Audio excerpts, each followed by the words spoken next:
Hey guys, welcome back to Olde Carr Guy. My name is Jason. If this is your first time tuning in, we do a lot of things automotive. So make sure you hit that subscribe button, like this video, stay tuned to the 10 options that no longer exist on modern day cars.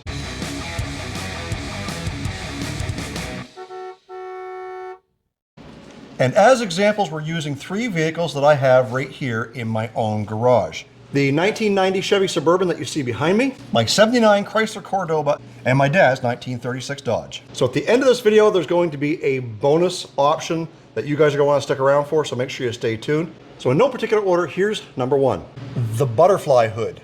As you saw in the opening shot, this is my dad's 1936 Dodge, and well, back then they had what we call, I guess, butterfly hoods. And maybe that's not the technical term, but that's what I'm calling it for this video. The simple purpose was so that you could get in and work on either side of the engine without having to lean over the front of the car. When it's closed, it looks like this, so it's meant to be decorative, and it is vented to let the heat out of the engine bay. The ultimate downfall of this is, well, this was basically as far as you could open it, because if you ended up leaning it over too far, well, it's going to come all the way over and you're going to scratch your paint. Of course, back in the day, I'm not sure they were too concerned about scratching paint, but yet another reason why shiny paint causes stress. And sticking with the 36 Dodge, this moves us on to number 2, fresh air vents. Now on a lot of cars from this area, they had fresh air vents that were right here in the middle of the cowl that actually popped up with a lever on the inside. And in this particular case, we got the lever right here, and all you need to do is push forward. You've got a fresh air vent with a screen, absolutely zero protection for rain. Which kind of ties in with option number 3, and that's wing windows. Now these wing windows in the back of the car, they do pop out. I'm not going to pop them out here now because I think the old man actually has them sealed up. But on a hot summer's day with the vent open here in the front and the wing windows open in the back, it was almost as good as air conditioning. And just like on the 36, this 90 Suburban has wing windows. Again, not all of these came with air conditioning, but when you're cruising down the highway, it pulled the wind in here, forced it inside the cab of the vehicle. And to this day, I think the biggest reason why they no longer use them is because they're noisy. It's one of the biggest things with these square body trucks. They didn't have a lot of insulation to keep things quiet anyways, but yeah, you get a lot of wind whistle coming around these windows. Option number 4 ties in with all of this, and that's a pop-out windshield. Now, although this windshield looks like it's actually surface mounted, or at least mounted with rubber, that's what this crank is for.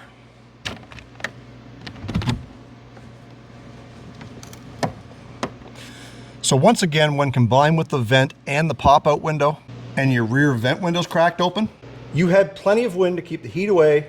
And this was a great design, seeing as how back in the 30s, there was no such thing as air conditioning, let alone in cars. How cool is that? And one more option keeping with this 36 Dodge is rear legroom.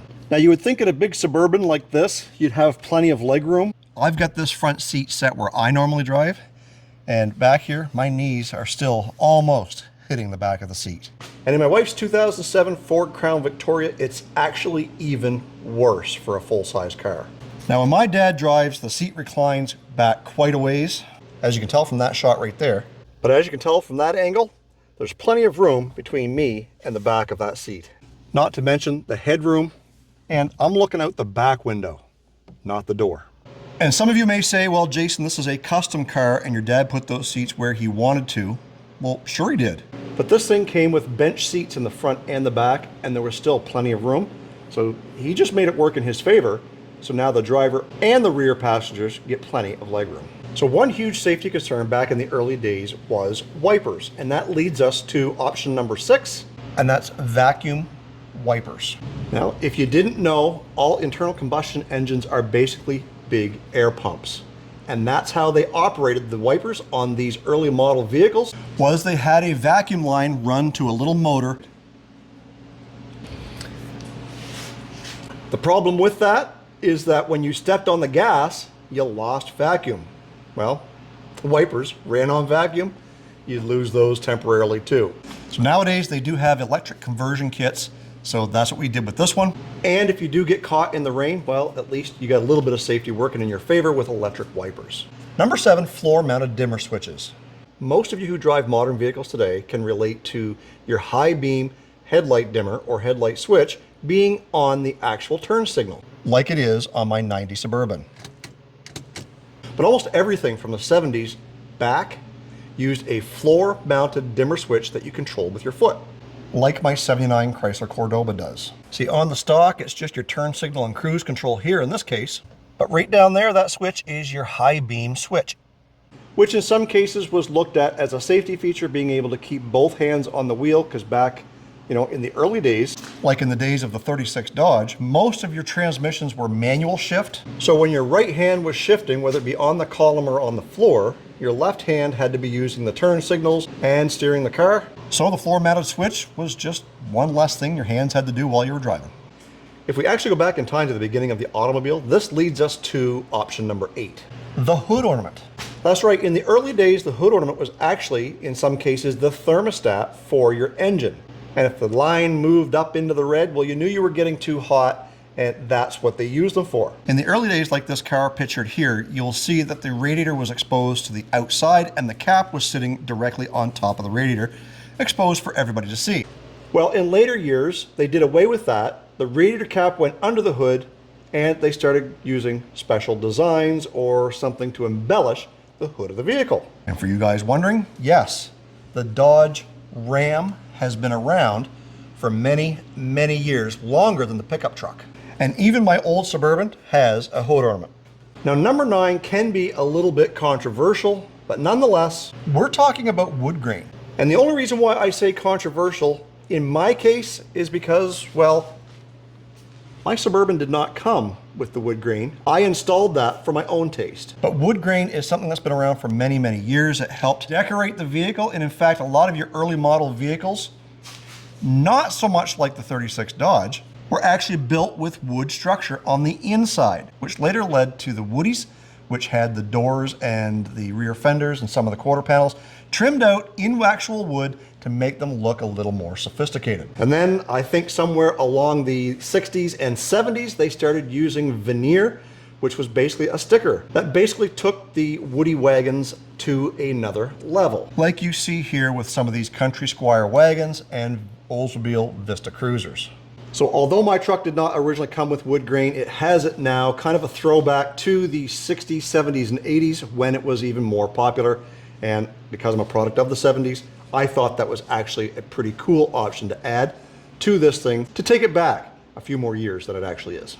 Which brings us to item number 10 on our list, is something that you just don't see anymore on any vehicle. And that is literal cigarette lighters and actual ashtrays. But Jason, every car has a 12-volt source. Yeah, they have a 12-volt source for plugging in your electronics, not for lighting an actual cigarette lighter. So in my 90 Suburban, you had an ashtray and a cigarette lighter. Yes, it's the exact same 12-volt source you used to have, but there's a lighter that went in there, and when you pressed it in, it would hold itself in there until it got so hot, the element on the inside would glow red, and you could light your cigarette with it. Which, once again, was a great option for these vent windows. You could just pop it open like that, flick your ashes out the window without all that crap coming inside the vehicle. And because this is a wagon, it has no less than 5 ashtrays in it. I showed you the one in the dash, but each rear door has one. And the third row seat that's actually buried in the back has an ashtray in each armrest. And I guess back in the early days, because smoking was so prevalent, a lot of people did it probably long before they realized the harmful effects of smoking. But the cars were optioned out with it. When I was selling brand new cars back in 2000, that was about the turning point to when we started seeing ashtrays and the actual cigarette lighters themselves disappearing from brand new cars. Which is why at some point these cars actually earned the nickname cigarette cars.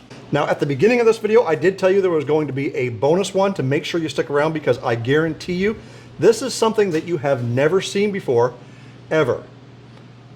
Unless you're a die-hard car guy, and maybe you have. But a majority of you have never seen this. Let's take a look. So in 1936, you've just bought your brand new Dodge car. And chances are you were a smoker. So here is a smoker's option that was available in 1936, maybe earlier. But on this particular car, that is absolutely going to blow your mind. Let's take a look. So it took me a minute to figure out how to show you this the best way, because it's very hard to catch on camera.